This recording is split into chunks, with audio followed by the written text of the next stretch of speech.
Um, Good morning or good afternoon or good evening, depending on where you are in the world. I'm Douglas McLeod. I'm the chair of architecture at Athabasca University, and I'd like to welcome you to this, which I believe is our 14th lecture in the Global Lecture Series and now part of the Global Studio.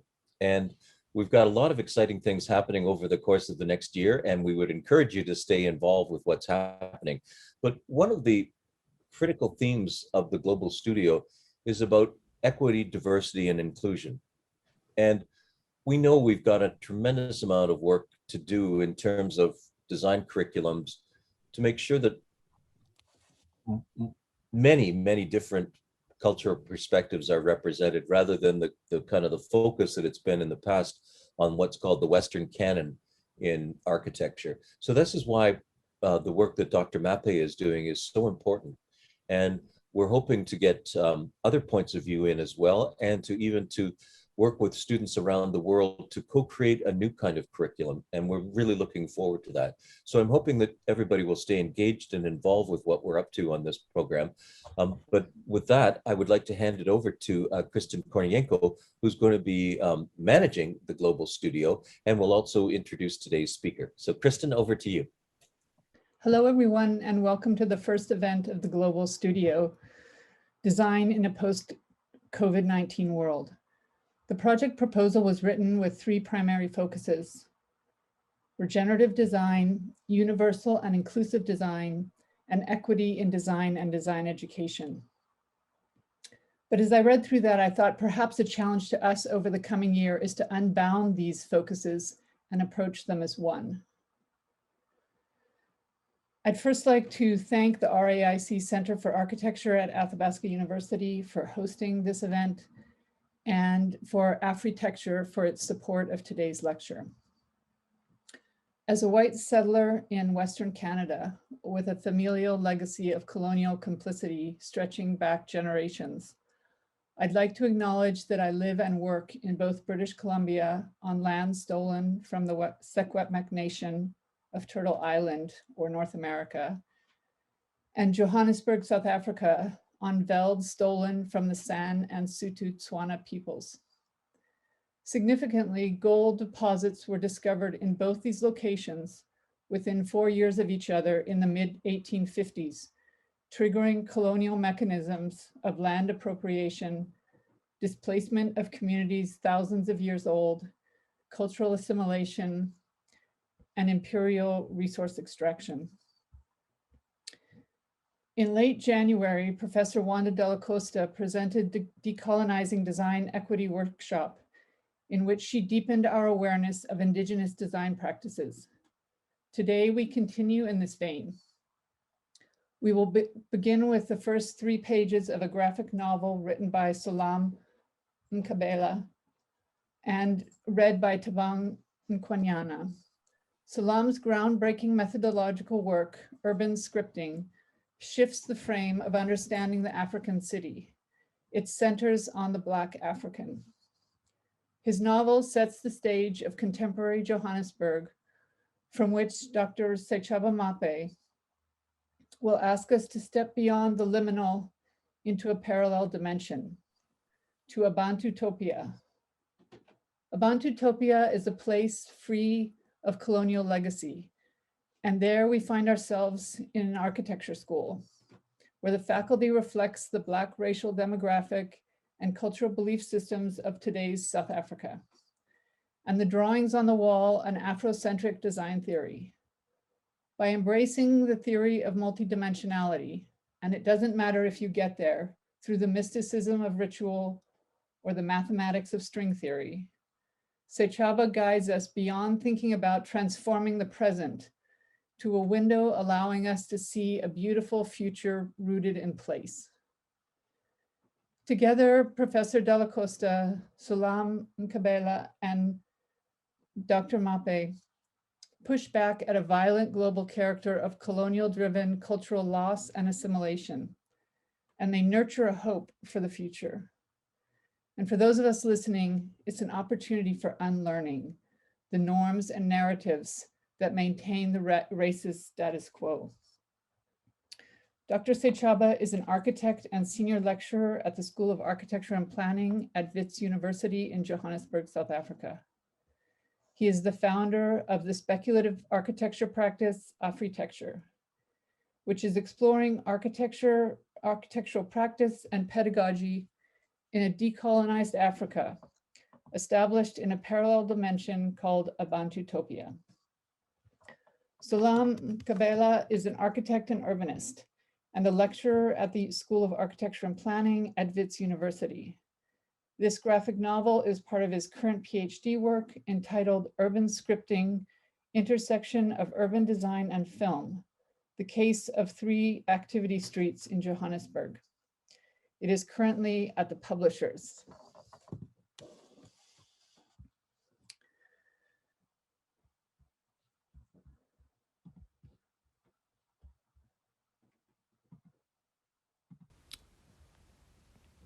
Page 1. My name is Nick. I was born in Alexander on 19th May 1949. There is a tree on the sidewalk outside my plot. I had to fight to save this tree, seeing as others that had been planted on Reverend Sam Puti were disappearing during the night. This tree survives because I insisted on keeping it. All the other trees in my yard were removed by people from outside to build more shacks because there is no space. Alexandra was laid as a freehold township for black people on the outer fringe of Joburg, a city which will become the largest man-made forest. But the story of Alex begins a long time before I was born. In the 19th century, Johannesburg and Alexander were once an unspoiled veld with very few trees. In 1854, a small quantity of gold dust were found in the area of the Chaske River. In 1886, a gold reef was discovered nearby in the veld of the Langlaagte farm.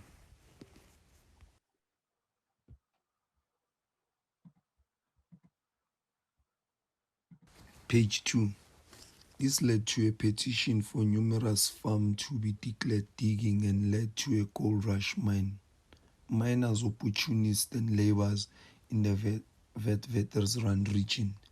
Early miners set up camps near the digging site, forming a tent settlement, a camp on the piece of land called Rangeslag. Rangeslag was a triangular piece of ground surrounded by Bromfontein, Doromfontein, and Terfontein. The camp would later become a village called Johannesburg. Why was it named Johannesburg remains a mystery. Johannesburg quickly grew from being a village into a town. Landowners started clearing the veld for gold prospecting. They began farming and planting trees, species from distant land, as a reminder of home. By 1900, the town spread along the gold reef in an east-west axis.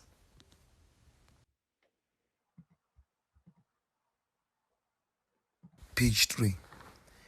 At the turn of the century, the area's population continued to grow into a sizable town, and 2 to 3 story high buildings were constructed around Market Square. The dusty veld slowly transformed into an urban forest. At the same time, the mining industry expanded with bigger miner shafts fitted with industrial machinery and surrounded by high valuable mine dumps. In 1905, Herbert B. Popperfan purchased a farm called Syphonstein 2, located 12 kilometers northeast of Market Square, with the intentions of selling 338 lots to white buyers. Herbert had little success with the sale. Then in 1911, he obtained an official approval to redivide the land into 22,000 308 plots of 42 by 25 kilometer. Stefan, acting as an agent for Herbert, began selling the plots exclusively to Africans and colored. The area was proclaimed by the government a native township called Alexander in 1912. That's the beginning of a graphic novel written by Salam Nkabela, illustrated by Hein Bawa, and read by Tabang Nkonyana. Thanks, Kristen. I'm going to share my screen, so please let me know when you see it.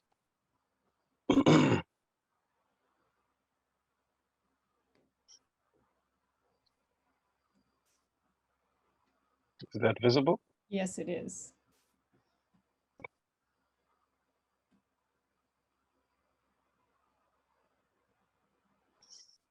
Okay, and you're seeing the front slide, the beginning. The first slide in full view, yes. All right.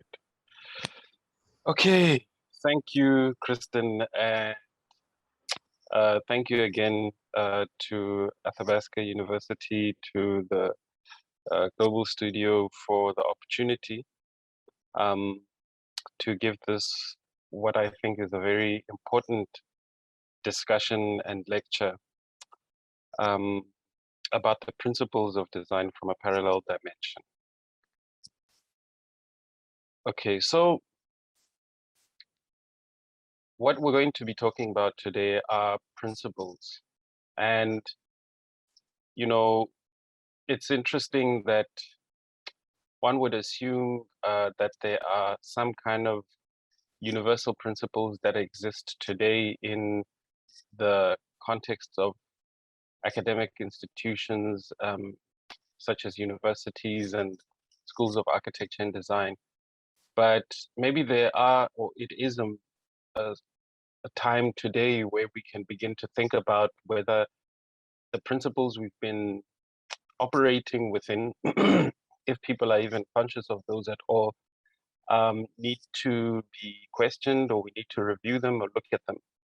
And so we'll be discussing principles that exist in a world that is largely antithetical to the one that we live in today.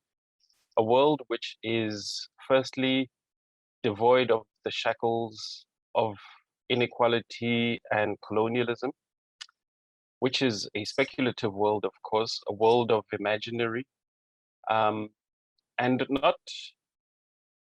not like the futurist imaginaries that we get from Afrofuturism or indigenous futurism.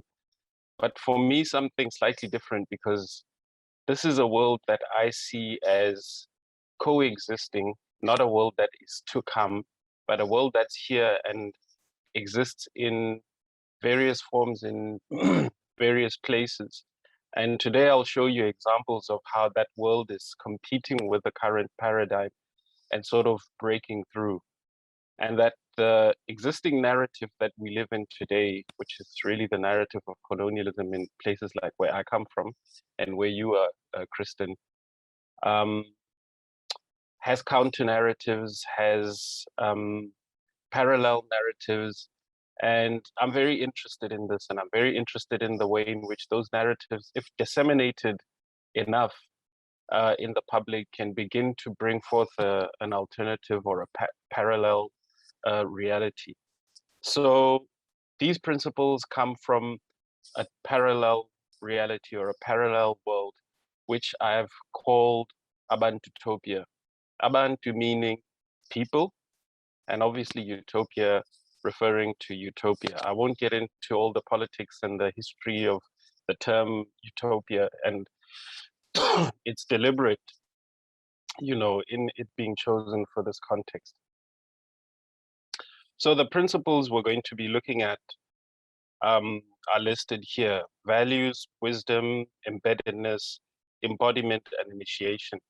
And this is actually, in a way, what we ordinarily call a curriculum, as well as training for, in ordinary terms, educators, but we've got different terms for those people here.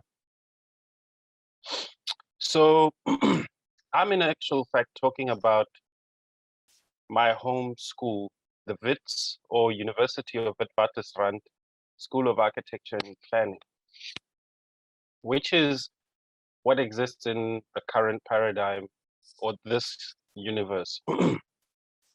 But in this universe that we're in right now, I'm actually upside down. I'm inverted. I'm inverted because of the name of the school, Witwatersrand, which has got nothing to do with my history, my heritage, my identity, you know, Johannesburg, and all the other things that come with the colonial project of the School of Architecture where I work at. So right now it's inverted. It's inverted, it's upside down. And I, as a character in the story, as a protagonist in the story, am upside down. And so what would it mean if we were to actually turn this world the right side up? And so when we do that, we now go to the parallel school, which is crossed through a portal that allows us to access this parallel school.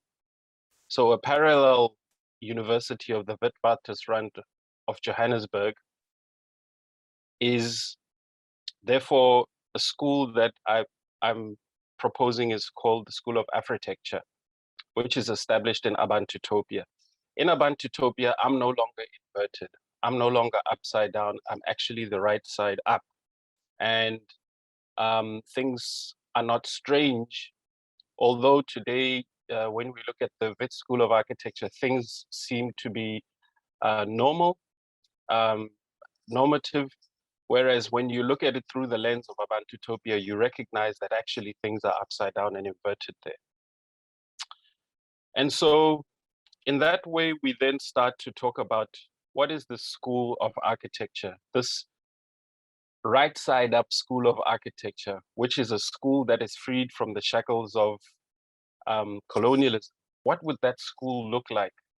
So if we go through an activity or a process of using imaginaries to think about this, the same skills that we as architects use to think about designs, to think about buildings, to think about beautiful places, if we were to take the same faculties and the same skills to bring about a different kind of School of Architecture, which is freed from the shackles of colonialism, what would that look like?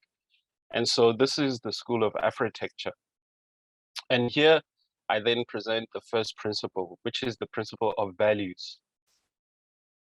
Now, I don't know whether schools of architecture currently work within a set of values. I'm not sure what they are, and I'm not sure whether people actually articulate this. I don't know whether the heads of schools articulate this. I don't know whether the staff member articulate it. I don't know whether students know what those values are. And so here we begin by talking about the values of this specific school in Abantutopia.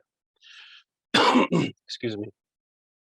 In Abantutopia, the basic assumption about the nature of the world and humans living in it is that we belong to a greater cosmic order. And this order is larger than humans, and people need to humble themselves to live within this order. It is this basic principle and value that defines Afreetekture. And in Afreetekture school, some of the great ancestors of our school are people like Césaire and Senghor, who were some of the first people who brought about the ideas of negritude, which were obviously later critiqued by Césaire's student, Frantz Fanon. But those who remember the values that were brought about in negritude, which were also critiqued by Sartre, were that they were looking for something that was essential about Africans. And yes, of course, others have critiqued that this essentialization or essentialism is another form of racism, and that Africans are in actual fact just people. But what that missed was the opportunity of looking at what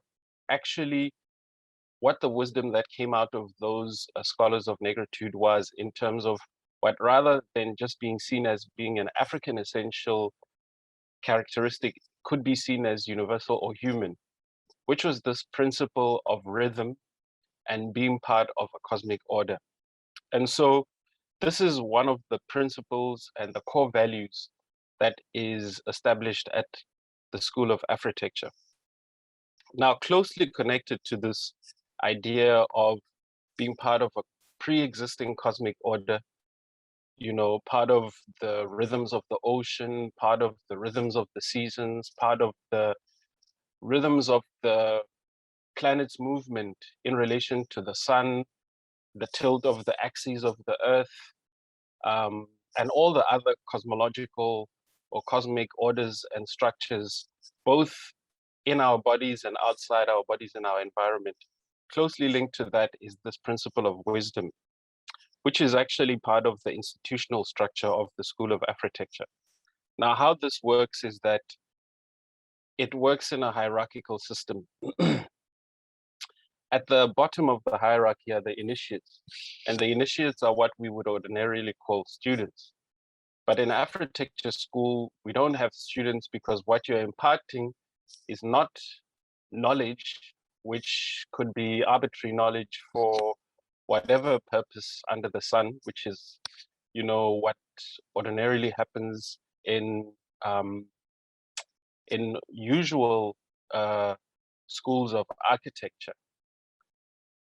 In Afreetekture school, the knowledge or what you're exposed to is a way of being connected to this cosmic order. That's the fundamental principle. And the act of habitation, or the design of habitats, is one form in which people are brought into this communion with a greater cosmic order. And so therefore, initiates, through initiation or ritual, is the way in which that's administered to those who are beginning this journey. After those are the elders, and after the elders are the great elders, and then the elders of the cosmos, which could be living or in the ancestral plane. Now, this image is, for me, incredibly important, because this is a window into the staff body of Afreetekture school. Now, when I talked earlier about the invertedness of the school that I work in, it's inverted because this is not the image that you would see.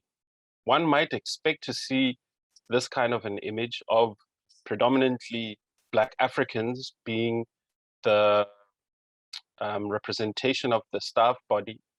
It's actually not the case, and it's not the case in many architecture schools in South Africa. Hence me saying that I'm inside an upside down world, or an inverted world. The world that's right side up, which is the world that I'm showing here, in Abantutopia, the staff body is predominantly Black African, because that is the majority demographic of South Africa, which is 80% Black African people. And so here, this is a group of people who exist in South Africa today, in this current paradigm, not in Afreetekture, not in Abantutopia. These are people that work in different architecture schools, different architecture practices. But in this vision here, they are brought together, and brought together to allow us to open up the imaginary of considering what it could possibly be. If we were to take the principles of transformation and decolonization to their nth logic, what would that look like? And maybe some of you don't see themselves here. And the question is that okay, or is that not okay to not see yourselves here? And so what does wisdom mean? It means that each tier of these elders are people that are closer and closer to the core values and the core principle of Afreetekture school, which is being in communion, or being in a harmonious flow with the cosmos. What does that look like? That looks like people who are elders of the rivers, people who are elders of the mountains, people who are elders of the stars, and many other domains of life. And therefore, those who are the elders of the cosmos, people like Mandaza, people like Credo Mutwa, who is now one of our ancestors, and Helen Sibidi, are the people who would then govern or guide the way in which the rest of the elders operate, which are in this case the great elders. Many of the people that you see here are already in academia, the ones in this row of the great elders. But some of them, in my view, are not given the right kind of status that they deserve as great elders. And therefore, in this image, I believe that these people are the kind of people, not necessarily them specifically, but the kind of people that would be the great elders in the school. And then under those are people who are the elders, who are kind of going through an apprenticeship to then ascend to the level of great elder. Now, the third principle that's connected to this is the process that one undertakes in order to reach the state of being an elder, great elder, and an elder of the cosmos. Remember, these are the values that govern the way in which the Afreetekture school operates. Those who are closer to the cosmos are seen to add more value in the school. Those further away from understanding the order of the cosmos, the underlying logical principle of the cosmos, are seen as still in an apprenticeship. And therefore, in that apprenticeship, one needs to undergo certain activities to get more and more connected and in touch with the cosmos. And therefore, how does that happen? The elders undergo training in which they spend many days visiting sacred sites. They visit other elders, i.e. elders of the cosmos, and they embed themselves in these contexts. So for instance, here, visiting sacred caves, visiting sites which are places of places where ancestors lived and ancestors expressed themselves through this, which is the rock art of so-called First Nation people. And so the elder in apprenticeship would visit this place because this art and the location in which it's in points towards a moment or a time when humanity was in the great dance or in the great rhythm with the rest of the cosmos. And this process of going into the great dance with the rest of the cosmos is really the ultimate goal, both as an Afreetekt and also what one desires for society in its totality. And here again, this is an elder who's, or an elder in training visiting one of these sites. Specifically here, a ritual site. Ritual, just another word or another term for saying being part of the flow of the cosmos. This again is another site, another example. And, you know, these are objects that are found at the site that would be part of the training of the elder, you know, the elder in apprenticeship. And many of these sites in today's, or rather in the South Africa that we know, are threatened. They are not seen as places of incredible value anymore, which is exactly the opposite of what one would find in Abantutopia. In the current world, they are seen as places that no longer have value, which is quite evident of the relationship that humanity has now with the rest of the living beings and the underlying order of this cosmos. And so in Abantutopia, these places are not seen as forgotten places, but they're seen as essential to the well-being and the health of the community. And here you see elders in apprenticeship sitting with great elders. This elder on the right, he's an elder of the cosmos. He's somebody who is fundamentally, deeply established in his relationship to the cosmos. And what does that mean? If you look at the way he's dressed, he's got his copper bangles, he's got his staff. When I first met him, he was sitting in the middle of his gigantic sculptures that he's made, which all are related to mythical beings that in one way or the other point to the cosmos. And when I arrived there, I had no preparation and no sense of what I was about to encounter. I was walking with my hands behind my back, thinking that I'm walking in some kind of humility. And as I drew closer to him, he immediately, with an incredible amount of energy, shouted at me and told me to take my hands off from behind my back. And he asked me what I wanted, and I tried to explain that I'm here to learn, and he spat on the ground and told me to leave him alone. And only much later did I realize that at that moment, this elder of the cosmos brought me into apprenticeship, and he became a proxy or an ambassador for the cosmos, which is as strict as he was in that moment.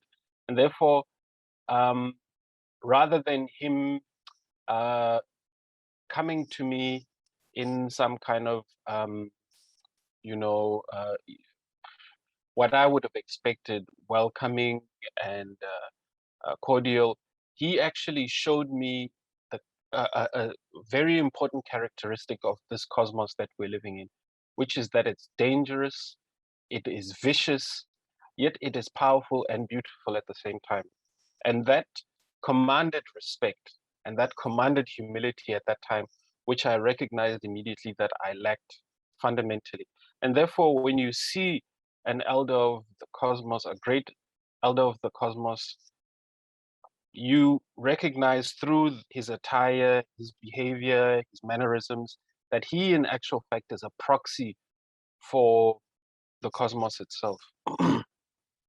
And therefore, everything that he produces, all of his artwork, all of his sculptures, the stories that he tells are usually proxies or representations of the cosmos itself, not in its form, but rather in its quality.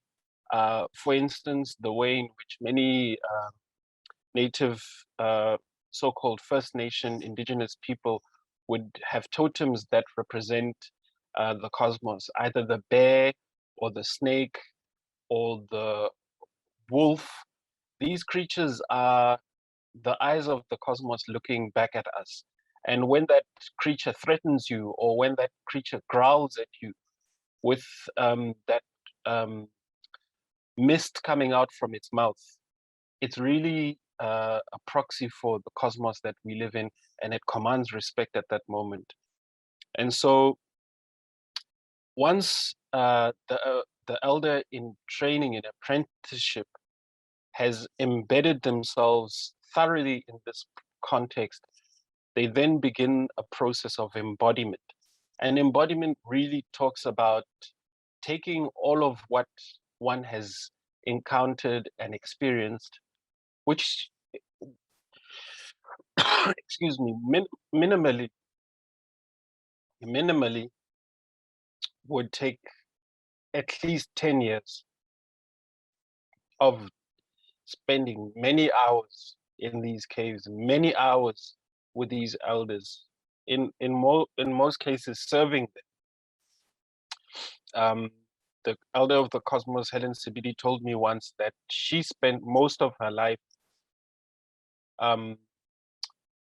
cutting the toenails, shaving the hair of elders that were around her. And she did this and did this and did this. And every single time she would cut their nails and cut their hair, she would be told stories and more stories and more stories. And that's how she was brought into apprenticeship.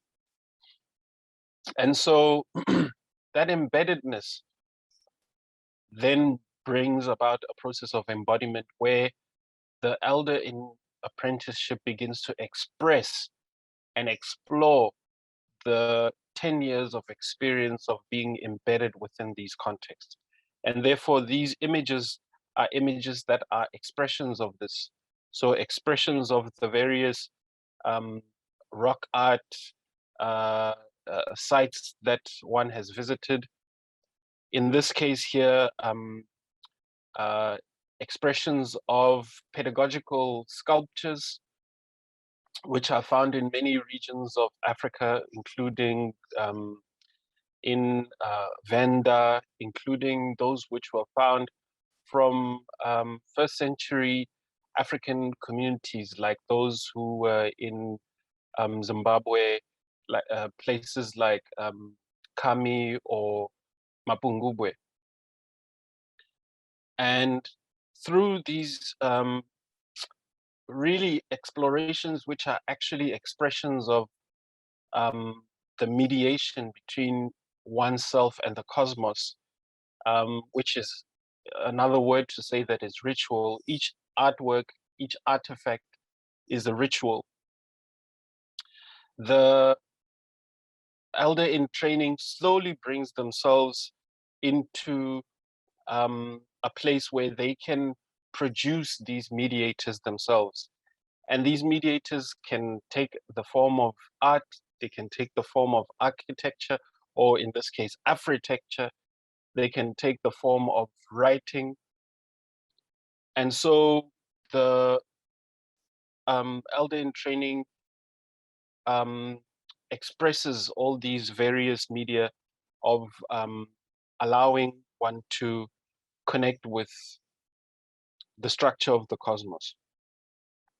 So these are architectural projects that the elder in training is undertaking, drawing on these principles or the fundamental value of Afreetekture, which is connecting to the larger order of the cosmos.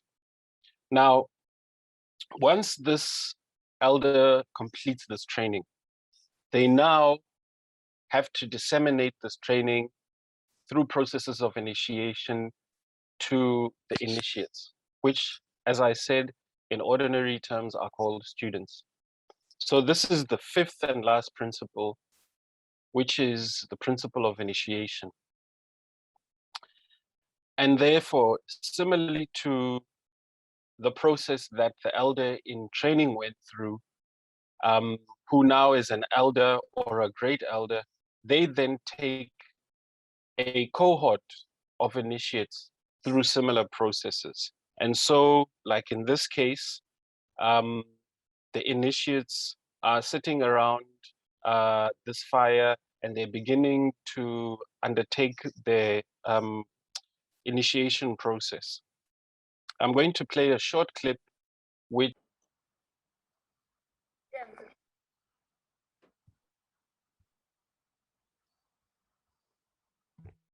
they had praised were being used to fund their greed.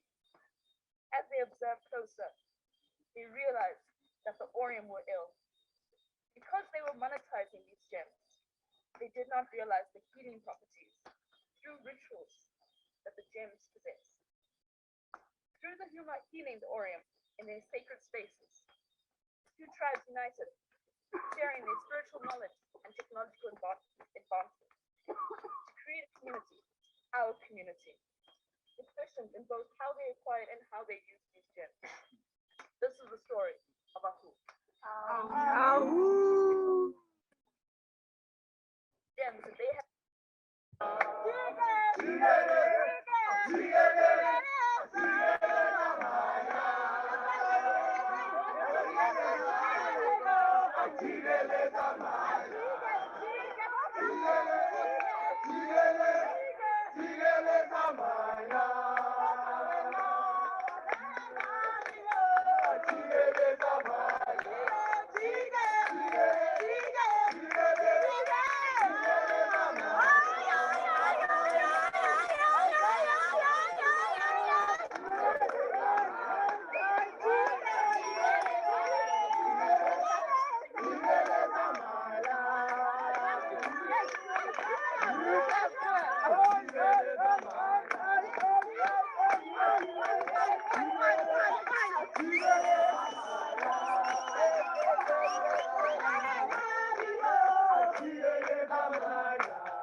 Now,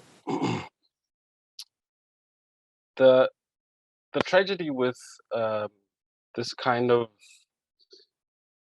image or this kind of activity that I just showed you is that in today's world, the current world that we live in, things like what we call rituals had to go through the process of colonization first, where those who came here, the colonialists and the anthropologists and the missionaries that came already with their worldview.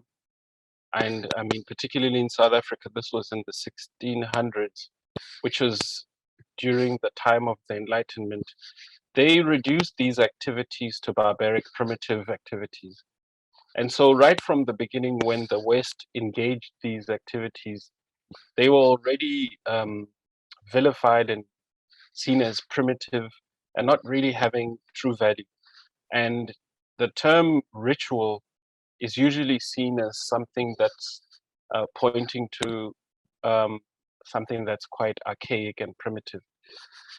However, in Afreetekture school and in Abantutopia, the idea of what is ordinarily called ritual is taken as one of the core fundamental principles, which is really the way in which humanity connects with this overarching, fundamental, pre-existing order of the cosmos. So these initiates then go into processes of visiting what we today in our current paradigm call ritual sites. And these are the sacred sites that you see initiates visiting here in this image, for instance. They go into these sacred caves. These sacred caves, just like I explained about the Elder of the Cosmos Credo, are terrifying places. And the initiate goes into this place with the tool of humility to engage something that is overwhelming and all-encompassing. The darkness, the quietude, and the uncertainty of moving into a space like this one. And the initiate visit, they visit sites which are places where they can learn and hear stories, narratives, and all of these point towards the same thing. They point towards the human's embeddedness in a world that has pre-existing logics. So here you see these initiates listening to the Elder of the Cosmos, Mama Virginia, who is in fact the wife of the great Elder of the Cosmos, Credo Mutwa. And here she's showing them what is in actual fact a pedagogical tool. This sculpture, which is actually a mythical character within a mythological story or narrative. But again, the whole idea is these artifacts are ways in which the initiate is pointed towards understanding how they themselves can live in union or in communion with the processes of this cosmos that we live in. And these initiates are taken through activities that help them be embodied, in the sense that they recognize their own body as something that has these pre-existing conditions, and how their body can interact with various elements of the world to orientate themselves. So this orientation talks about the orientation of the body and the body's balance. So the body and the body's balance is one of the early forms of the dance that we feel with the cosmos. The body and its relationship to materials, the body and its relationship to textures, the body and its relationship to surfaces. And therefore, this initiate goes through this apprenticeship to be introduced into a situation where they are part of a world.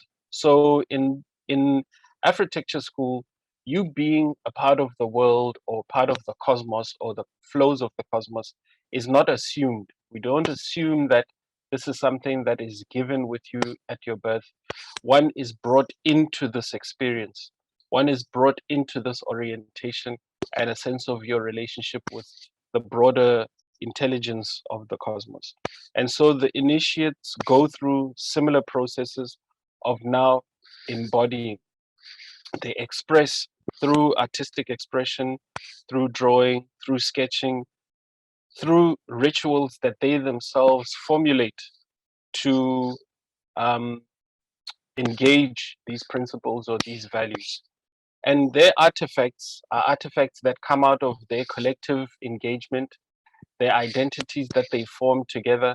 And these identities are expressed as these artifacts. So these artifacts are the beginning of them designing habitats. So the artifacts are a mediator between humanity and the cosmos. And so the artifacts embody that primary value of Abantutopia. And as the initiates engage these artifacts and the materiality of these artifacts, they begin to engage or come closer to what they would need to understand when they now create habitats for human beings.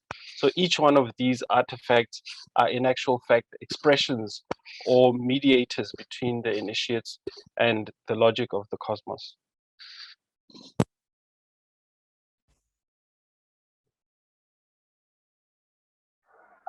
That's also represented by the stick being in a bow shape, which just represents that liminality isn't a straight process, it's a curve, it's more organic. Well, coming up with this, we had to go through what we value, what our beliefs are, and what represents us in order for us to be able to translate this into the making of the artifact. So we had to dig deep into ourselves, we had to think a lot about what we want, what we believe in. And yeah, we just have to be able to convey that through the use of this artifact.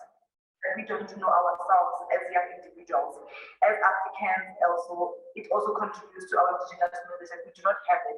So we're not really engaged with it. But being part of this whole process and this part of this whole this historical project or task has what us present that you need to know yourself, identify who you are.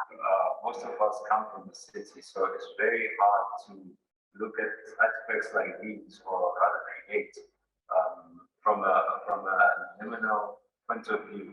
So the artifact itself is sort of like embodied a part of an identity that you didn't know you had until you got to experience what you experienced in the Wonderland caves, and yeah, just the whole isolation from the city. As a group, we realized that there is a sense, there was a sense of evolution in terms of how we thought and how we worked as a group. And both stages were inspired by the different states that we were in, from the first and the second artifact. But the final one just it emphasizes how the initiation of the creative that brought in the idea of humanity can bring you to the state that you can actually understand what the artifact is about. I think it challenges me and every single one of us in doing this because now we have to work with different people and put our own identity into this, but at the same time, it's supposed to look as a whole. So it's been really challenging to put that here, like this is me in this flag. It represents a transition, like from having a high school, maybe I don't know if childish is the right word, but the childish mentality and actually transitioning from that and moving into growing up and working together.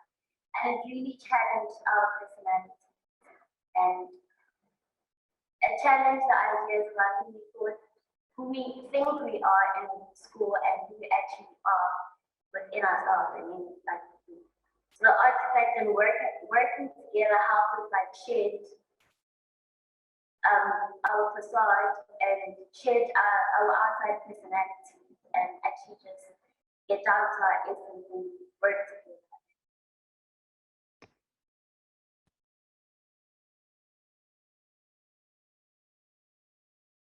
Excuse me. So the initiates, once they have created these artifacts, those artifacts then become catalysts or these powerful tools, these powerful spiritual tools to catalyze the process of creating human habitats. And the initiates explore these ideas, various ideas that talk about how do human beings connect to the cosmos. And this last video I'm going to show is really a great example of how this artifact turns into a structure that begins to now envelop the initiate themselves. And the Afreetekture, the initiate, and the process that they are going through then really become the key value having been truly instilled within the initiate. And once this has been done, they are now launched into a process where they will finally begin to engage human habitats.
So once the initiates have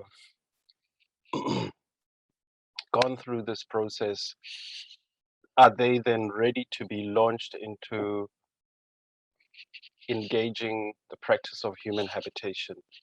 But now they do not just engage this practice of human habitation, which we call Afreetekture. They engage it knowing that everything that they touch, every piece of ground that they touch, every single um, river they engage with, every little community that they engage are part of this overarching idea of drawing humanity ever deeper and deeper into a union with this cosmos, a union with the natural orders of the world, a union with all the different kingdoms of creatures, what we call animals in this world, and a union with all the forces and the seasons and the climates. And so the Afreetekt initiate now comes to a place where they are completely embedded within these values. And these values orientate everything that they do and become the way in which everything that they do is assessed and understood. So when they design places, when they design buildings, when they design habitats for humanity, they're designing these drawing on the experiences that they had, the visits to the caves, which brought in this reverence, this fear, this awe, this deep understanding of the way in which humanity ought to relate in humility with the pre-existing order of this world. They become themselves practitioners who mediate between humanity and the pre-existing conditions of this world, very much like our elder of the cosmos, Baba Credomuto, taught us. And so in this case here, an initiate has designed a space that explores mythology and secrecy, which is one of the values that they've learned through engaging the sacred sites. Secrecy, meaning that certain knowledges are only privileged for those who have gone through these sacred rites, which draw them closer and closer to communion with the cosmos. And here another initiate designing a ritual space, which is based on the principle of fear, and fear here being seen metaphorically as the snake, similar to how I spoke earlier about the wolf or the bear or the coyote. These creatures are actually all proxies for the cosmos. And so you see here this image of a would-be initiate facing this great snake, which is in actual fact the space that this initiate is designing. And this space is a space where one goes through a process of being drawn into union and communion with the greater cosmos. So Afreetekture is actually really the bond between human habitation and ritual, whereas architecture really is could be anything, could be places that draw you away from the cosmos or towards the cosmos. In architecture, there's a variety and a spectrum in that sense, which one then wonders what is the driving value system in architecture. Whereas in Afreetekture, the driving value system is drawing one closer and closer to being in union with the rhythms of life, the rhythms of the body, the rhythms of our environment, the rhythms of the cosmos, and the way in which human habitation is thus interacted with or engaged is human habitation and ritual being one thing, which is Afreetekture. And therefore, in conclusion, what we are seeing here is really a possibility of what a post-colonial school of architecture in South Africa could be. And so the WITS, or University of the Witwatersrand School of Architecture, where I currently work, where I'm upside down, or where I'm inverted, or where I am displaced, or where I'm disorientated, which is actually the fiction. The fiction is the place that I work at right now, and the reality is Abantutopia. And so the question is, can the place where I work right now, rather than being fictitious, where the curriculum, the staff body, the values are not reflective of the kind of values that we're talking about, these post-colonial values, drawing from, you know, inspirations such as Sango, Césaire, Fanon, Dubois, Credo Mutwa, Helen Sibidi, Mandaza, and all of these elders of the cosmos. Can a school of architecture and planning in South Africa become the school of Afreetekture in Abantutopia and become the mainstream, as opposed to becoming this mythology that it is currently? So the aim really here, the point here, is to finally recognize that the current school of architecture is the myth, and what is actually real is the school of Afreetekture in Abantutopia. Thank you very much.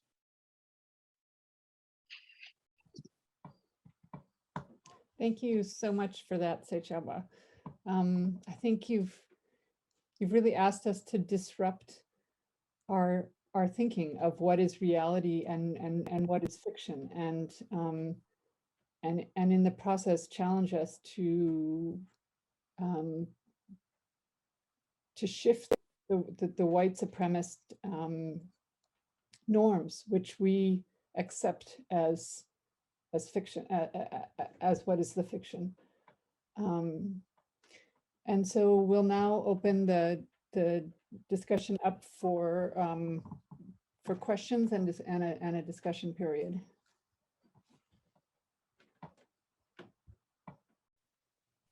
Edgar, would you like to unmute and ask your question? Yes, thank you. First of all, Sechaba, thank you very much for a very interesting presentation.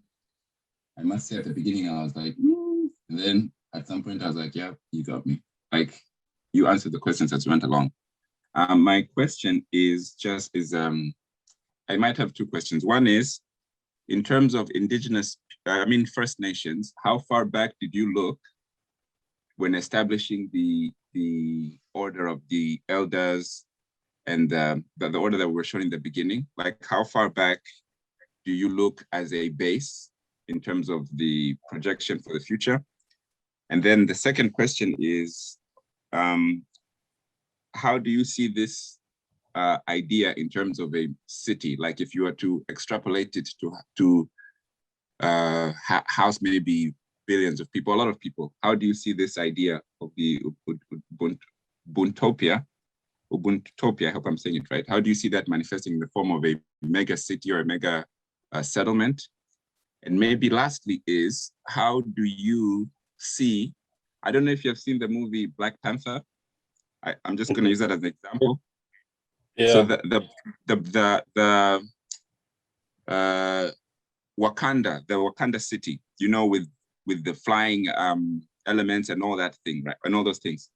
How do you project this settlement or idea of Afreetekture?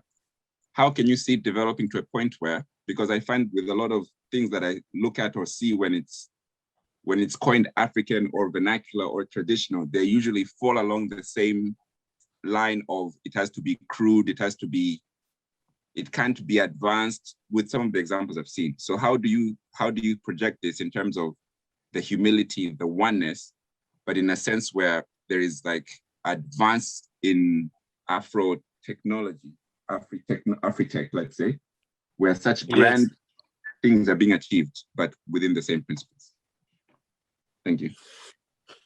Okay, so when you say how far back,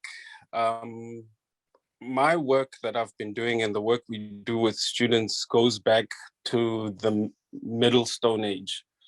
And the work of trying to understand the ancestry of humanity, we do that by visiting sites that archaeologists are citing to be places where Middle Stone Age people, even where I am right now in the southern coast of Southern Africa, these are places where the Middle Stone Age people lived. And when we look at the archaeology and later look at First Nation people of Southern Africa who have been here since they moved from the Rift Valley, maybe 150,000 years ago or so, that's how at least I got to this idea or found this principle of a cosmic order. And so when you say how far back does the ancestry go, when I see that top tier of elders, that top tier of elders are those who are the most connected to the principles or the values of this cosmic order, this pre-existing cosmic order. So for example, one of the people that I have there is Makgabo Helen Sibidi, who is an artist here in South Africa. And she had her entire life, she lived in a village, in the village with elders who taught her many things about building and building using natural materials. And these people that taught her were taught over generations and generations and generations. She's not seen as a valued member of the architecture community because she doesn't hold a degree. She's denied honorary doctorates. She doesn't want them. She doesn't hold any degree. And I've had trouble bringing her into the university to teach because, you know, she's actually not really valued. But she then is one of the people who has such deep knowledge about materials, building materials, about how to build in particular places, how to put stones together. And so that's the kind of generational, going back generationally, that I'm talking about. In relation to things about how do you take this to a city level, and also in terms of Wakanda and that kind of thing, the whole idea is that we know because of climate change that people did things outside of the principles of a broader cosmic order, right? You know, we now know because of science that if we destroy the rainforest, it's going to mess up the ecology of the world. If we destroy coral reefs, it's going to mess up the ecology of the world. So if we build a city, that city needs to also operate within the same logic of how this planet works. This planet is not just some Cartesian blank slate, right? Because of the axes of the planet, certain places get more solar radiation than other places. And so obviously, if other places get more solar radiation than others, and because of just the nature of the climate in this planet, there's a specific logic of how the whole thing works. So each city in each region surely ought to work within the logic of those regions of our planet. And so if we are going to take this principle, this value of a larger cosmic pre-existing order, then it doesn't matter what scale we're talking at, whether we're talking at the scale of a house or we're talking at the scale of an entire city, surely that city should be working and operating within this paradigm of this larger cosmic order. And therefore, many cities would be questioned. I've nowadays begun wondering about cities in the global north and how sustainable those cities are, because if you think about what the human body requires in terms of homeostasis and how you need to keep your body at a certain temperature and regulated, in the global north, you need a lot of insulation in order to do that. You know, you guys know more about insulation than I do. You need a lot of heating systems and all sorts of things. And so what was the cost of that? Because you've obviously moved away from the savanna. By moving away from the savanna, you've moved into a space that has a different kind of logic from that which we were born in the Rift Valley and the rest of other savanna climates across the world. And so now the cities that are built there require energies, they import strawberries and tomatoes, and they do all kinds of things in order to kind of create these pseudo savannas all over the planet, which don't necessarily work in the pre-existing order of those places. And so for me, what that would look like, you know, it's not about African cities or African value systems. It's about this I think it's a global value system that many First Nations people understood, which is this principle of a pre-existing order that's bigger than us, that we have to live in accordance to, and not the sort of tabula rasa planet that we can sort of do the same thing everywhere in and colonize.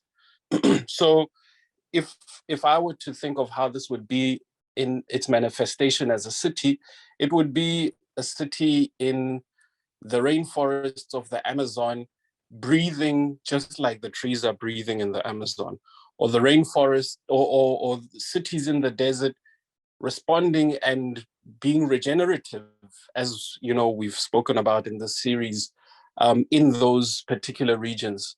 So the principle, the value here is our First Nations people knew, and this is evident, you read it in the anthropology, you talk to them, they knew that there's a pre-existing cosmic order. And therefore, if you are somebody who's creating habitats, surely you need to understand what that pre-existing order is and work according to it. Yeah, thank you.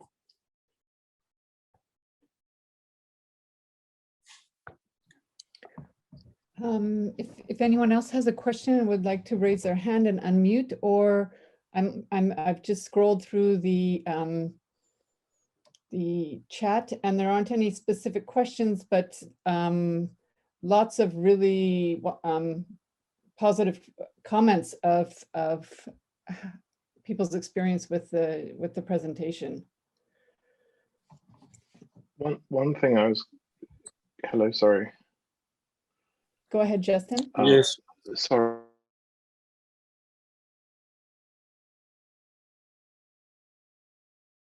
Sorry, Sechaba, yes. You mentioned subjecting human habitation, and that idea of custodianship has been something that I'm coming from Western Australia, that we've been talking a lot about here with, well, I've been talking with some of my colleagues from an indigenous background in Australia. I'm a recent immigrant and colonist, but that sense of custodianship of buildings and architecture and perhaps whatever scale, cities, homes, is really, seems to be a really critical issue. I don't know if you could expand on that a little bit more. Okay, well, I would imagine it's a critical issue for, or maybe some people would see it as a critical issue, perhaps in Australia, because there's a relationship and a connection to, the First Nation people of that area. But unfortunately, here in South Africa, it's not a critical issue, not as much as it should be. And I think it's primarily because, when you talk about it in terms of indigenous knowledge systems, it doesn't sound as, I don't know, as important as the scientific terms of regeneration and sustainability and that sort of thing. But in Southern Africa, I cannot think of many people who are focusing on the relationship between the custodian, well, what I think this is what you're talking about, this custodianship of really the landscape and what mediates between us and the landscape, which is architecture, particularly in places where our body needs the kind of insulation between environments that are not the savanna, like igloos or whatever the case may be. That is not something that people at the moment in this particular country are in touch with. And I blame the fact that our curriculum is still primarily Western. I mean, that image that I showed you of all of those Black African people as staff members in Abantutopia in the School of Afreetekture, that is not the image that is existing currently in Southern Africa. The curriculum, the people who teach it is not that at all. It's not that at all. And so for me, the reason why I showed that, which seems, I'm sure to many of my colleagues, very discomforting, because they probably wonder, well, do we have a place in this fantasy world of yours? The aim was to show the sort of radical upside downness of the world.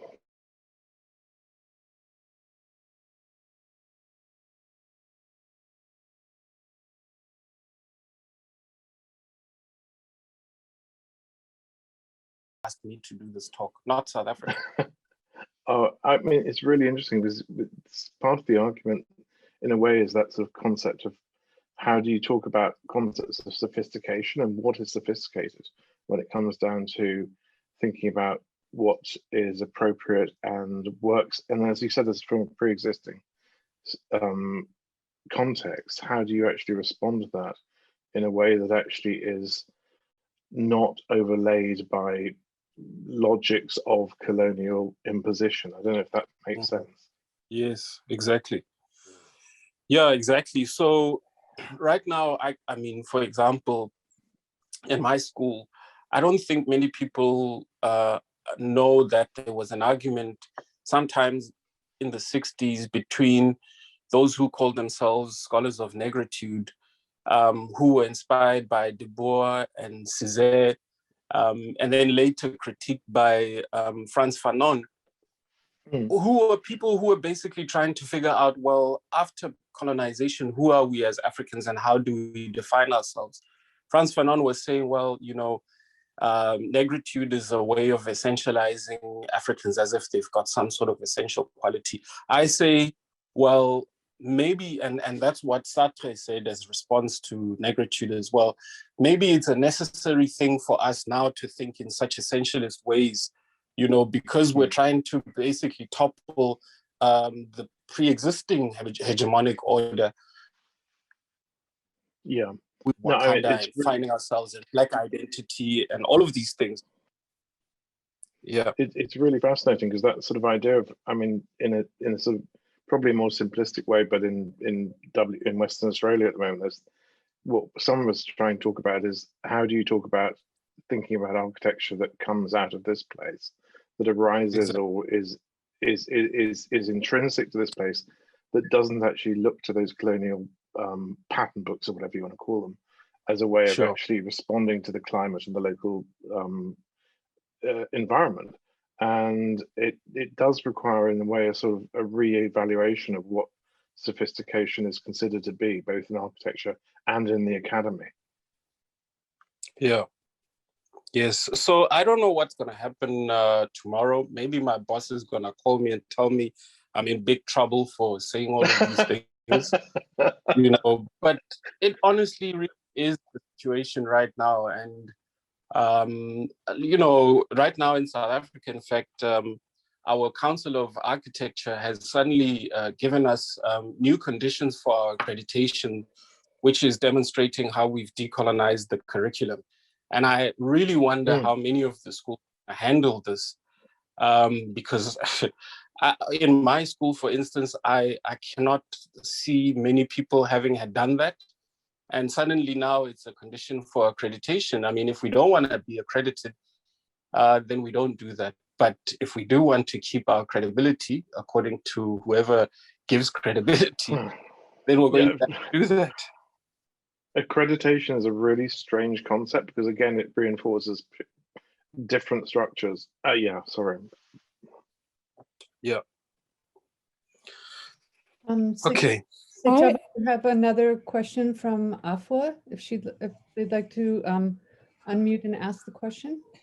Yes, hi, thank you everyone. Thank you Sechaba for such an intriguing presentation.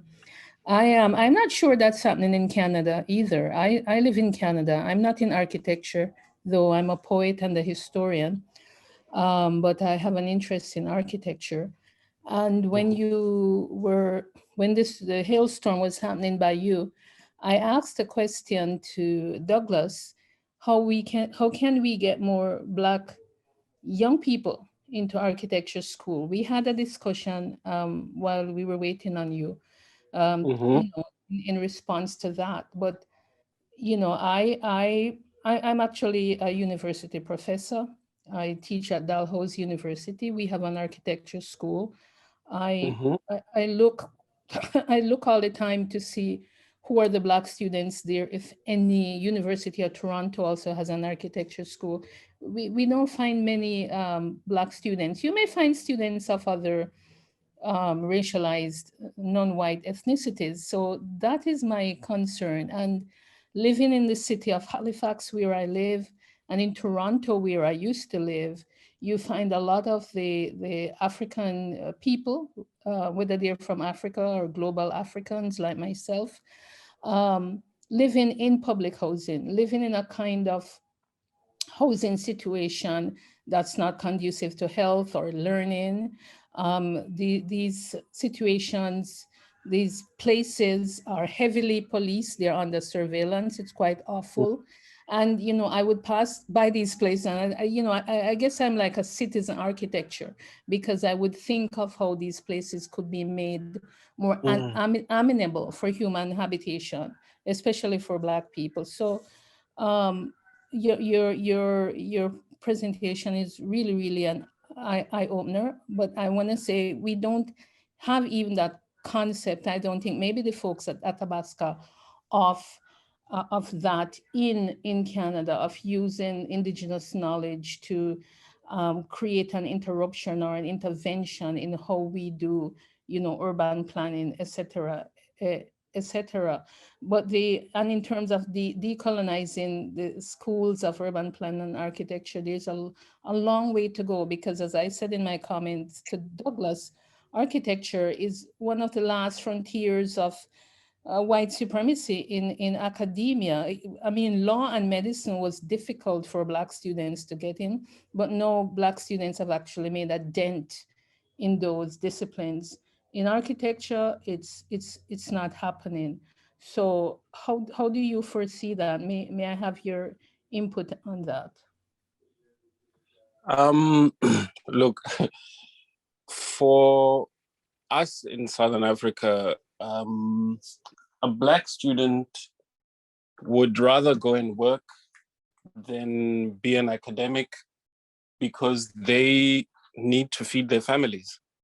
And so I was fortunate enough to, when I was studying, have parents that could afford to pay for my studies. And then when I eventually did my PhD, I was lucky enough to get a bursary. And so, you know, if there aren't any efforts to fund these kind of people who would like to get into academia, but you know, they have what we call black tax. I don't know if you've got black tax in Canada and in the US, but black tax for us just means, you know, you've got family and others who you need to take care of, because you're probably the first in your family to actually you know, succeed at university. And so usually people won't even get to master's or honors level. They just finish at the bachelor level and go and try and get a job and try and, you know, make money. And so I was fortunate enough. And now, you know, the principle for me is, how can we incentivize people? And right now, the schools aren't doing a really good job, because, you know, we find ourselves being frustrated, ending up doing like a lot of administrative work and that sort of thing. In order for me to do this kind of thing, I have to carve out time from my family and whatever in order to do this kind of work. I'm not given the privilege to do this. Nobody's sitting there being like, you know what, because your people have suffered for so long and because you're so behind and it's been so unequal, we're going to just give you an opportunity to sit and think and do the academic and intellectual work of finding ways for us to transition into a much more equitable and much more transformed academic context. Nobody's doing that. No one's doing me any favors. No one's doing me any favors. So unless those incentives are there, I don't blame people for not joining. You know, if they do join, they get a shit salary, and then they also just end up doing work that they don't want to do anyway. So unless there are incentives, nobody's going to participate. Yeah, thank you. Joy, Edgar, and then Joy. Edgar, would you like to unmute and ask your question? Thanks again. Thanks, Bacha, for the response. My internet went off for a few minutes. I missed the end, but I'll check it in the video. My question was, I don't know if someone has asked it already in the time frame, but do you have a system or an idea of how you can integrate it? This question came when I heard the point about like licensing or accreditation. So for example, I've gone to your university, I've done your course, right? And it was great, and I've learned all these things, and I moved to another country. Like now I'm in the UK, and trying to get a job in a firm here, you need to have done part 1. And in order to use whatever I've learned in Tanzania and the UK, I need to do a test, and I have to pay £1,000. And some of the things they ask you in that test are, for example, one point I saw they were making about like the different art styles, the global art movements, and how they've influenced architecture, which in my case is probably very relevant with the architecture in the UK. But then I think of where I came from, because these things weren't as relevant and they were missing in our curriculum because they weren't just not relevant for Tanzania. But now that I've come to another country, I can no longer progress or become like the architecture that I have, or I would have, let's say if I did your course, would be seen as just a thing I did. It wouldn't be seen as, oh, this guy is deep in this type of architecture, about like how you explained it. So do you have a system that you're thinking of how to integrate it into like the global or international accreditation system, so that maybe the RIBA can recognize it, or the US firms can recognize it, or other countries maybe? So look, I think what I'm putting across here is a principle, right? The principle is this idea of aligning humanity with a pre-existing order. And, if we're doing that in Southern Africa, so for example, in my abstract, I said elders spend 10 years learning from others, learning from the environment, et cetera, because that's just how long it's going to take you for you to understand how to design appropriately for this place. If you're now going to go and design for a place like Dubai or, Singapore, you're going to have to understand how the pre-existing orders work there. Because for me, the only reason you can go and say, oh, well, I'm going to be accredited by RIBA in such and such place and such place is because of this homogenization of places. You can be an architect here, and you can be an architect in, in China, and you can be an architect anywhere else because of this principle of homogenization. But if we were really like creating cities that were so in touch with their existing contexts, then surely you're going to have to go through some sort of a program for you to understand that particular context. But if you understand that principle, like for example, if you're here in Southern Africa and you're working in a context like the one that I'm in right now, you would have learned how to design intimately within this particular context, and you would have understood those principles. Surely then, if you're going to go somewhere else, you would have those principles, not necessarily that specific knowledge, but those principles to help you navigate that. But I don't imagine that you'll be able to do that without embedding yourself within that context, without engaging those who came there before. So, I mean, this whole RIBA thing and what you're asking me is really within a paradigm where cities are basically one city in one region of the world, which is getting different solar radiation from another region in the world, are basically just similar. You're going to go there, you're using similar materials, similar detailing. Maybe in the north, it's a slightly bit more insulation than in the global south, but very similar.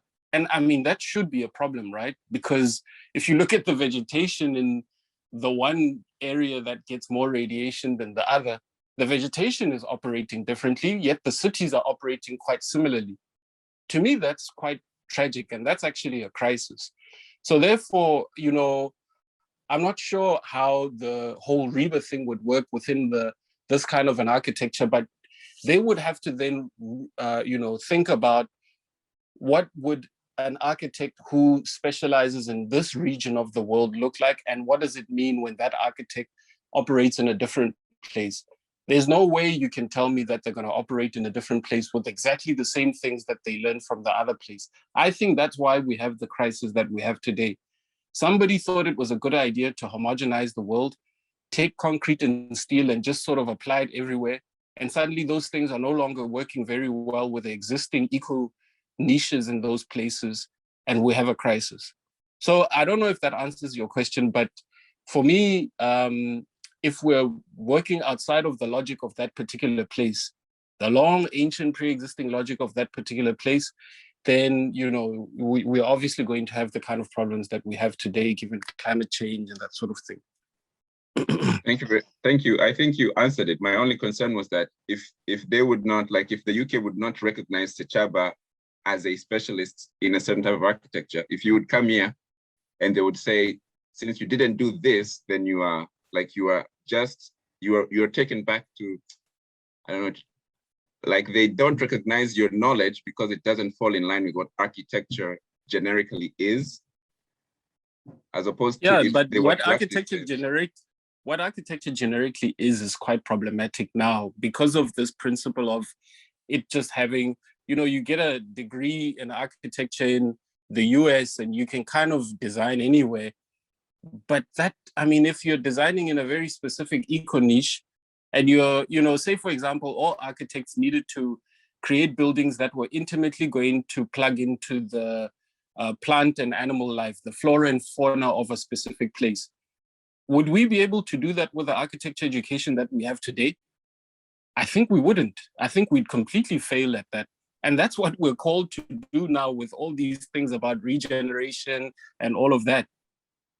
So, if they see that as useless education because it's not necessarily matching with what they're doing in London or wherever, then I don't think that you can be a London architect if you really specialize in your buildings mediating with that particular ecology. You can be a successful London architect elsewhere, if that's really what we're talking about here, unless we're saying that buildings are going to continue being these sort of universal, non-place, non-context entities that they are. Sorry to dive in, just what you said, Sechaba, that sort of idea of the building as an object as opposed to something that is actually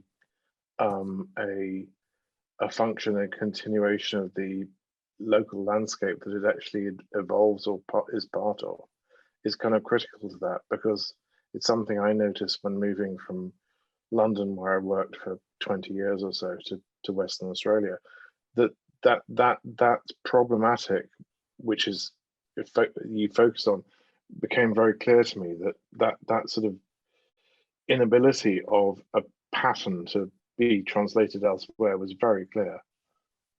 Yeah. Well, yes. So, I guess I guess what we're doing really is an old discussion, isn't it? We're questioning this thing called international style or modernism or whatever. In that sense, it's really an old debate or an old discussion. Yeah. I guess where we are today is we're saying, well, we know that old debate and that old discussion. Now we're saying, okay, how do we actually bring something new into being? But doesn't what you're talking about in terms of ritual actually change that discussion? Yes, now we're saying that, we've appreciated how completely how much of a balls up the whole project was, right? And so this whole thing about about ritual and all of this is saying, well, we're basically talking about realigning ourselves with this cosmic order. So, I mean, imagine if cities in London were like, you know, connected globally somehow with cities in the Middle East, but were operating the way the forest is connected to the mountains, you know, in Asia, the forests in South America are connected to the mountains in Asia, working as this global system, this global ecological system that has its local intelligence, but is connected to a broader organism of the planet. I mean, that's, to me, that's an exciting idea. And that's probably what cities should be. You know, they should work together as a system, but they wouldn't work together as a system as just a thing, right? Everywhere. They would all do different things in different places, operate in different ways, according to those eco niches in those different places, yet work in concert as one organism globally. Yeah. Yeah. Okay. Joy had her hand up for ages. I don't know, Joy, are you still with us? And do you want to unmute and ask your question? Yeah, I'm still here. I just realized my question was, I guess, backtracking on this most recent conversation, which is why I put my hand down. But in going back to what Akua said, who is in Eastern Canada right now, and her original question that was posed in the chat of why there are less Black students, or it appears there's less Black students in architecture in our Canadian context. Something you mentioned, Sechaba, in terms of this idea of needing to incentivize people, and this idea of Black tax and other, I guess, burdens or things going on in people's, I guess, circumstance that maybe keeps them away from this profession pursuit. I think something that we struggle with, I guess, in the Canadian context, we're lucky to some degree that we have student loans, for example, and my entire first and second degree, I was able to complete with the aid of student loans. But if you go past that and say that, okay, in Canada, we have student loans, so you can get into the profession in that capacity, whether you are monetarily able to do it otherwise. I'm thinking that an issue in terms of incentivization is needing to better communicate, as people mentioned in the chat, that architecture is an option for them. But furthermore, I guess communicate.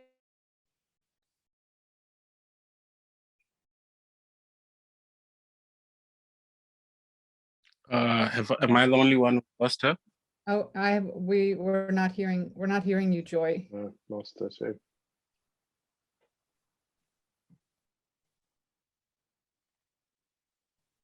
Well, while we see if she gets back on, there's a question in the chat box, Sechaba, from Amanda Lang. It's she's asking, I guess one question is that if this approach to architecture is not recognized by the system that currently acts as gatekeeper, how do people who want to change the system break through? Well, I suppose that's what I'm trying to do here, right? And I've kind of put my neck on the what's the English term? Hey, you know, some of us don't always know these. Chopping on block. The block. Neck on the block, exactly. You know, this image that we have in front of us here, it's purely like provocative, but it's also at the same time revealing a truth that this is not the way it is, and this is what it should be like, purely based on demographic. If I don't do things as radical as this, I mean, I can tell you now that, like I said earlier, nobody has probably thought, well, if we take this decolonization or transformation thing to its nth degree, what would that look like, and where am I going to fit into this whole thing in South Africa? People, you see, we are architects and we imagine buildings and we imagine cool places and whatever. But what if you actually took that tool of imagination and began to imagine a decolonized architecture school, which is what I'm trying to do here. If you do that and you present it like you know how we present glossy 3Ds and perspectives and whatever. This image is me presenting that. And that's what I'm hoping can be provocative enough to suddenly, put people in a place where they're uncomfortable because they're seeing what is the current status quo as actually an inversion of what things ought to be like. And so for me, this is my attempt at doing that. And like I said, I'm probably in trouble. The curriculum that I'm doing as well is trying to do that, right? And I can tell you now, there are lots of people in the school that I work at who, when the time is right, usually point at my curriculum and are like, we're doing things to change. And the curriculum is pointing towards like a little break in the status quo, but obviously it's not enough. But it is trying to open up these avenues, trying to show the little sliver of possibility of what things could be like. And yeah, that's basically what my work is all about, what Afreetekture, this what I call a speculative practice. I mean, that's the other half of what I'm doing. We're imagining here an architecture school that's decolonized. What does an architecture practice that's decolonized look like? Which is maybe the next lecture that I'll do.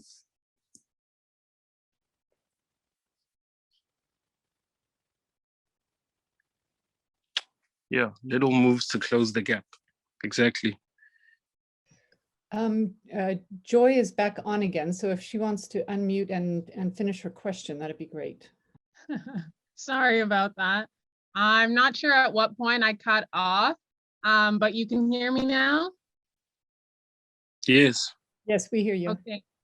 So just to, I guess, fast forward, trying to communicate to people, any like eligible student, whether it's youth or somebody who's older and coming back to school, because that's obviously an option too. But I think incentivizing people with the idea that you can be a co-creator or have authorship over your environment is something that needs to be spun and communicated in a more lighter note, I guess, because it seems as if unless things are extremely or very overtly problematic, they're viewed as non-issues. But simply having four walls and a roof is not necessarily equivalent to a place that promotes health and well-being and happiness and things like this. And I think our like status quo, this is all of course just my opinion, so take it with a grain of salt, is that if you have these, I guess, basic needs met, then there's nothing more. But I don't know if you've had more success in your city in seeing people, I guess, put value on their built environment and really more, I guess, confronting the impacts that it can have on their well-being and their mental health and even their opportunity to further engage in society and such. Because of course, if you're struggling to meet your own needs, it's hard to, I guess, see past that. So I'm just wondering, in our next step of trying to incentivize people, see that, I guess with this education, of course, with much reform, they can have an opportunity to better shape these spaces and see the long-term impacts of that on people's health and reciprocal, I guess, contributions to community. We don't really have a solution here, but still trying to like get over this barrier of what architecture can do as aside from just making iconic buildings and things like that, but bringing it down to a more human scale. I'm just, we're still trying to work through that. So I wonder what your thoughts are on that, or if you found success there. Sure. Look, in my context, architecture is still quite a privileged thing to study. So most people who know about architecture are probably upper middle class and the more well-off communities. And those people just happen to be the white communities in South Africa. More and more people of color are beginning to join, but they're also, towards the more privileged. And so architecture has not yet become one of those mainstream how can I say, career paths that especially people of color would know and ordinarily choose. You know, people still sort of value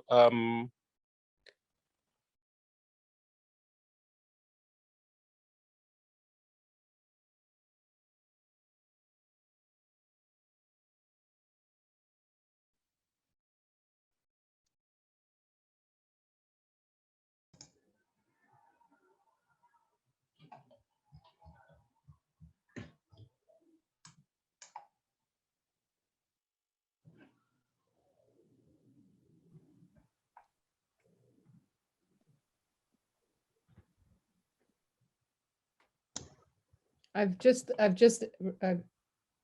let Sechaba back in. He was in the waiting room, so I'm assuming. sorry, I'm here. Yeah.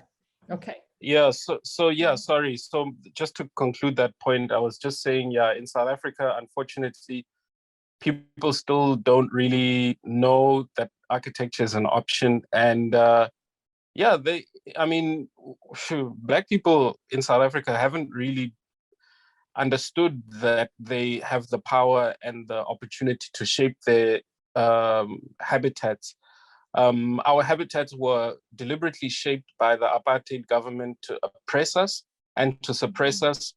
And I was born and grew up in a house that was given by the apartheid government as this, you know, 4-roomed little modernist dwelling, which was part of the apartheid project to suppress, you know, and subvert people. And I mean, just to give you an idea, it's literally this little house with 4 rooms, you know, 2 bedrooms and a sort of lounge thing and a little kitchen and a toilet outside. And I'm sure there's stuff like that in the States and in Canada. But those houses had nothing to do with the value systems of people, which I think were still very much connected to this principle of, you know, a higher cosmos. Like, for example, I always talk to my wife about how in my culture, especially, we don't really have, you know, this, we kind of have a hierarchy between children and elders or adults. And in a modern flat, you know, kids kind of are on top of their parents and they listen to everything. And, you know, you don't really have privacy and that sort of thing. But in traditional cultures, you would have dwellings. You'd have a hut for boys, a hut for girls, a hut for the parents, a hut for women, a hut for grandparents, in-laws. And all these domains were domains that were deliberately defined in that way because of trying to maintain some kind of a social order. And then you take those people who come from that kind of a worldview and you shove them in a little box, you know, and then you basically just sort of say, get on with it, which on top of all the other things that was happening, created a lot of chaos. And that's the kind of world that I grew up in. And so people who grew up in that kind of a situation, the only experience of architecture that they had is it was dictating how they should live. I don't think anyone knew or many people know that they actually had the power to do something about the environment. So it's not a common thing. And there are some people now who are beginning to do that. One of the people who's in this slide right now at the bottom right corner, his name is Moremi, a friend of mine that I respect very much for the work that he's doing in the townships, which are like the sort of lower income Black communities in South Africa. And he's trying to change the narrative of the townships through architecture. He's basically catalyzing those spaces through his architecture education. He runs a practice called Black Studio. And so he's one of the few people who are beginning to do that kind of work. And so, yes, that we'd like to see that happening, but right now in South Africa, we're still really, really far behind. Yeah. Thanks for sharing. All right. Sorry, can I just ask a question? What do you mean when you say architecture, Sechaba, by the way? just in like when you use the term, are you meaning the academic, or you mean like even anything that people build or design outside the academic? Sorry, so repeat that again. I just wanted to know what is your definition of architecture? Because I was just reading through the chat as well. I think sometimes it's either meaning like it's either what you go to study at school as opposed to what, let's say, our parents built on their own. So I just wanted to know what your definition of architecture is. Well, for me, I really think it's the practice of human habitation. So, I mean, if we say that architecture is just this erudite thing that somehow was sort of born in the West, then I guess I'm including things that were outside of that context as architecture. Okay, thank you. Yeah, so I'm talking about the practice of the production of human habitation, whichever way one sees that, in both the education and the actual practice of that.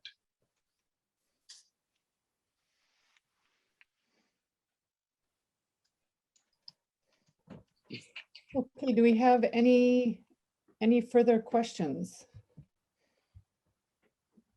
No, I was just going to say, I thought the concept of the practice of habitation as a whether it's a quote or as a headline is a really brilliant encapsulation of architecture. Yeah, thank you. And Justin did put another question in the chat box as well. Is architecture still somehow withheld because it is potentially such a powerfully subversive field? Is architecture still somehow withheld because it is potentially such a powerfully subversive field? Yeah, that's like almost like a conspiracy that, I mean, I'm tempted to agree with. You know, it's like, are they holding it back because it's so powerful? You know, I sort of meant like, you know, in a way it's, and it was probably brought on by the reference to London and the RBA and stuff like that. But I see. So much stuff has been kind of, in a way, through a sort of neoliberal sense to a certain extent, or perhaps a sort of European colonial sense, architecture has kind of restricted itself into different tinier and tinier spaces, whereas its potential power as a sort of function from the community is incredibly strong, and its relationship to ritual and the sort of, if you want, even the rituals of habitation are incredibly powerful. And yet we've kind of we've desperately been frightened about dealing with that power.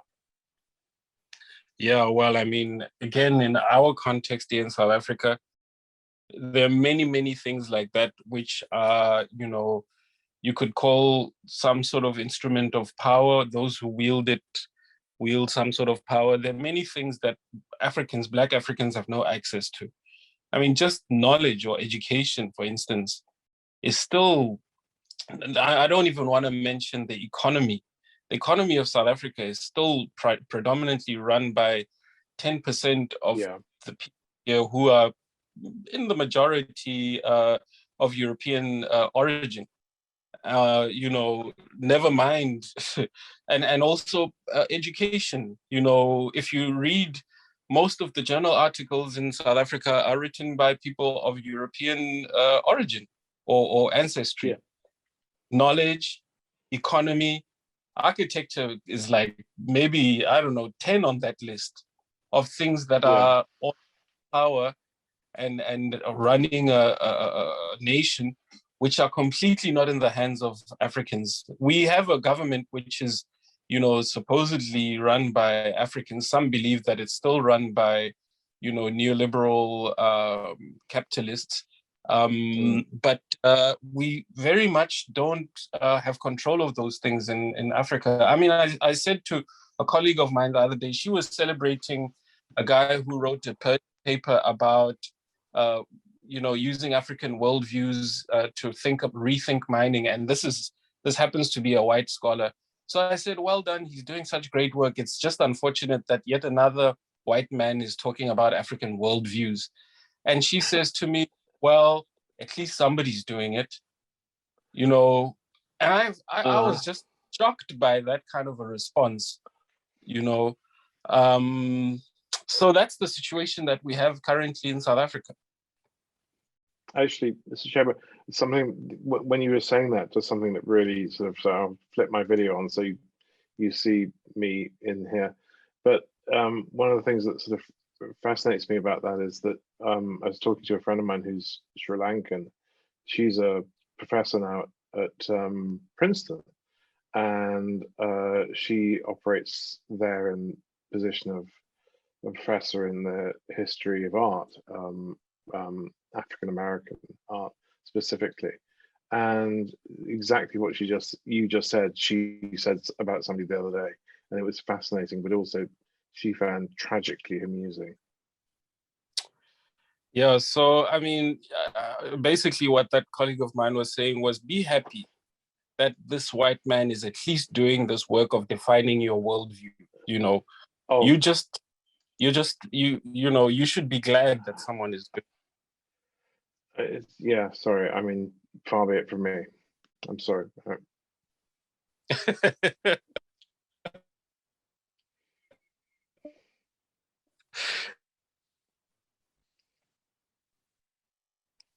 Kristen? But it is funny. It's a kind of strange thing where that sort of understanding of particularity in architectural space is considered to be a weakness in the profession of architecture. The ability of it not to be able to follow patterns of globalized power structures is difficult for people to understand. Yeah. Yeah. Sorry, Sechaba, I have another question for you, if you don't mind. No problem. Do you think then, like by the discussions that are happening, that there might be a need for a deeper dive in terms of, in order for someone to actually, like with the point you've just made, for someone to recognize the relevance of this type of a study? Like when you talk about the challenges and the people say, all the things people say, it seems like there's a need to embed either this knowledge probably like from primary school level or something, so that people grow up knowing this value exists. So by the time they get to uni, and then you talk about initiating an elders and the history, they're more like, of course, because it does take it is deep. So they don't end up saying things like, at least someone is doing something. What do you? Well, actually, funnily enough, because many of the indigenous South Africans today still understand these kind of things, that education is actually happening outside of school. And we now, because of how I've changed some of my curriculum, I, for example, have parts of my design briefs in indigenous languages, and parts of them talking about cultural myths that many South Africans would know and understand. But now my colleagues who come from European background are struggling, and they have to basically, get the students to teach them. So it's actually there, and it would just be like what one requires to do is to basically turn it into mainstream again. Some people are trying to do that. There are some schools who are trying to reintroduce local myths and mythologies and narrative stories, histories, practices, changing languages. Some people are trying to do that in Southern Africa, but again, that's not the mainstream. But luckily, I mean, I didn't get a formal education of the local myths and that sort of thing in my community. I only later during my PhD went and basically just reaffirmed things that I'd known from childhood. And many indigenous South Africans are like that. And Africans, I would guess, from other parts of Africa know these stories. My wife is from Zambia, and she knows the stories. When she was growing up, there were these people in the community called chinyaos, and they basically dress up in these like monster kind of traditional costumes and go around whipping children in the community. And she's still scared of them when she sees them. And, you know, anthropologists pontificate about these people on TV. She's just like, I don't want to look at that. That's a chinyao, you know. And so many Africans grow up having these things in their proximity. Now, when I talk to my students about this stuff, they're like, oh, I had that myth where I was coming from, but instead of it being a snake, it was a mermaid because we come from the coast. Then another one would be like, oh, I remember that. And then another one would be like, I know that, because these things still exist in our communities, but they're just not part of mainstream education.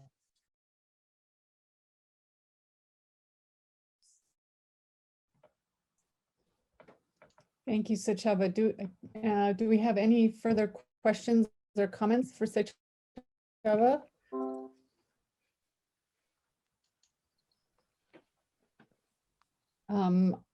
I think this has been a pretty extraordinary session. We still have close to 50 people, and we've been together for hours now.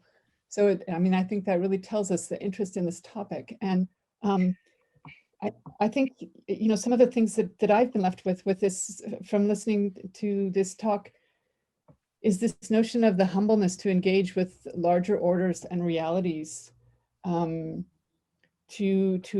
acknowledge the things that challenge us, you know, and I think Sechaba is challenging us to do that, and to be okay with being made uncomfortable. And the need to reveal these truths. I mean, they need to be brought out and revealed. And so I think all of that begs the question that, you know, is being asked in many areas of our society right now is, as Sechaba and I talked before before his lecture, decolonizing is now sort of becoming the buzzword that we see everywhere. But is this just going to be a performative moment that we all talk about decolonization, or are we actually going to do the hard work to see architecture and the way we teach architecture, the way we create spaces and inhabit the spaces? Are we actually going to do that work? And so I think that's an interesting question for us all to sit with as we leave today. I don't know if anybody wants to make a final comment, or we'll call it a session. And thank you again so very much, Sechaba, for sharing this with us. Yeah, thank you so much. Cool. Thanks. Thank you.